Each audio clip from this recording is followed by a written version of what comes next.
What is up, guys? JR Juggernaut 1 here, and I'm going to be taking a little page from Mega Capital G and doing a deck analysis video.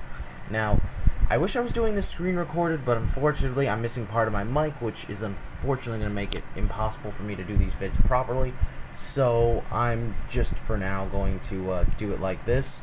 So I apologize for the shaky cam and the fact that it's just not very steady, but I'm going to do my best to make this to make these good. Now, I'm not going to be doing this with every single event, looking for a deck, and trust me when I say I'm only going to do it with a deck that I think stands out from others, even if it's something like Inzektor's Wind Up to Dino Rabbit, though I seriously doubt it, quite frankly. I don't expect anything like that to happen. Now now that national championships are starting to happen, we're starting to see some of these decks unfold. Now, the top 8 deck lists were recently released for the Israeli National Championships, as I will leave a link to this here in the description box below.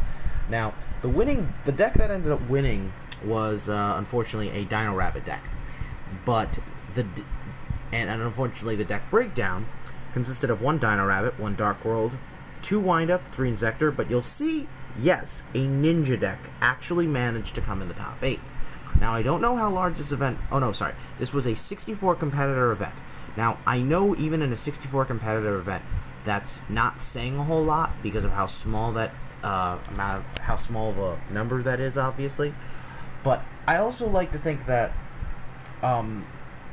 looking at I like the way the deck was built, and I honestly think it could be a deck that's worth using competitively. So, I kind of wanted to go over it, because I'm just surprised Ninja's made that much of a splash even at just a national event. Because when you see a lot of the decks, if you look at the list, a lot of the decks were pretty well built, all things considered. Even the Rabbit deck was kind of interesting in how it only ran 1 hand trap, and it made only 1 lance, and instead offered to main 2 Forbidden Chalice, and it was a little bit more trap heavy, only a little bit though. But yeah, regardless, I'm going to go into the deck list, though, for the Ninja deck, and, just, you guys tell me what you guys can comment below what you think, but I'm going to talk about it.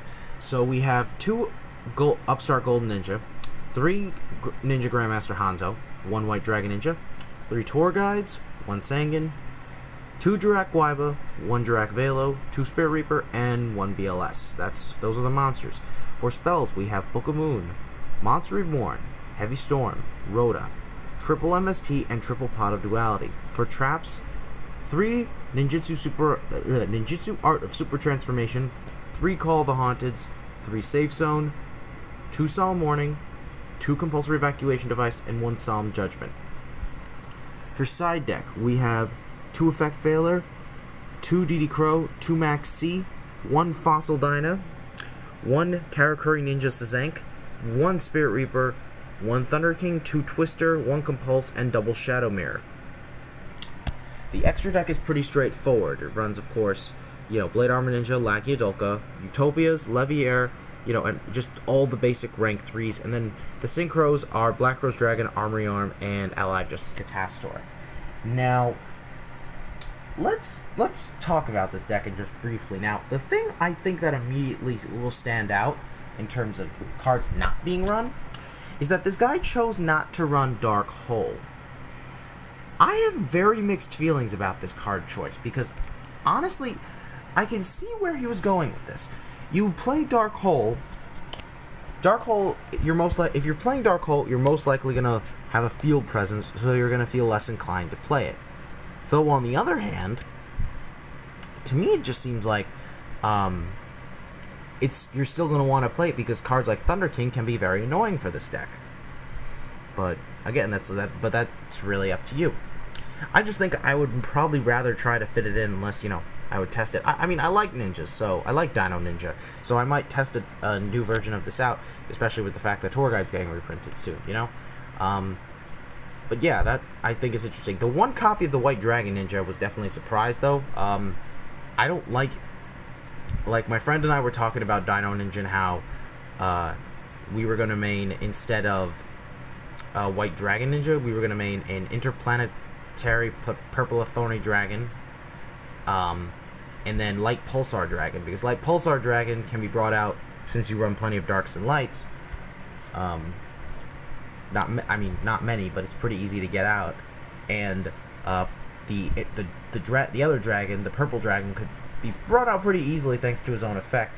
And Pulsar could actually revive him from the grave, so that was pretty cool. But I just kind of abandoned the deck because I was getting too many bad hands, so I just kind of stopped. This deck, I think, though, I hate to say it, but Tour Guide is really, really, really important to this deck. It just gives the deck a lot more options, and sometimes being able to make that Leviair play to get back your Hanzo after you banish it for BLS can be very helpful. Going Tour Guide, Sangan, and then maybe Xyz summoning with the Spirit Reaper that you're finding isn't very useful. That helps. Just that kind of stuff. The Spirit Reapers, I think, are good, but I don't know. I feel like maybe you'd want to make it one Spirit Reaper and then maybe throw in a Thunder King or a Snowman Eater, something like that. I don't know. I have mixed feelings on that too. And then spells, yeah, it's just, I guess the only thing is, like, triple duality is fine, even though you do a fair amount of special summoning. Maybe cut it to 2 if you're running Tour Guide. That's just my opinion, though. And the triple MST, I don't know. I think MST might be a little unnecessary, but it's useful. I would just say maybe cut it to 2, just like with duality. The traps, this is a very interesting trap lineup. It's on one hand very trap heavy, but when you look at it, I mean, it's not the most defensive trap lineup out there. The safe zones are defensive, obviously, but in my opinion, they don't do a ton of work. They only work with White Dragon Ninja, really. I guess you could argue they work somewhat well with other cards, but I don't see kind of any real good plays you can make aside from being able to protect your Lagia or Dolka. I don't think it does a ton of for your deck, you know? It's like, this is a card I would either cut to 2 or cut to 1. It's not a card that I think is all that good, though I do see a lot of its amazing uses in here. Triple Call of Haunted, I think, was something I should have seen, like, it at an earlier point is really good. There's so many great things you can do with Call, and it kind of just, what I think is the best part about it, though, is the fact that it gives you more options if your opponent has it out to your opening play, like Hanzo, Gold Ninja, Tour Guide, Guaibas as well, even Spirit Reaper. Like, just that sort of that being able to make that sort of play can be very helpful. But I think this especially works. It works the best with Guaiba and Velo, because being able to revive your Guaibas, just you can make more Lagias and Dolkas. That's huge. Like, that's really one of the best plays you can make, because when you get back Hanzo, all you can do is get back a Gold Ninja. That's it. So that's the only issue with it. Otherwise, Warning and Judgment are staple. And then Compulsory, I really do like this card. You could arguably replace this with Deep Prison or Bottomless, but it's a good card.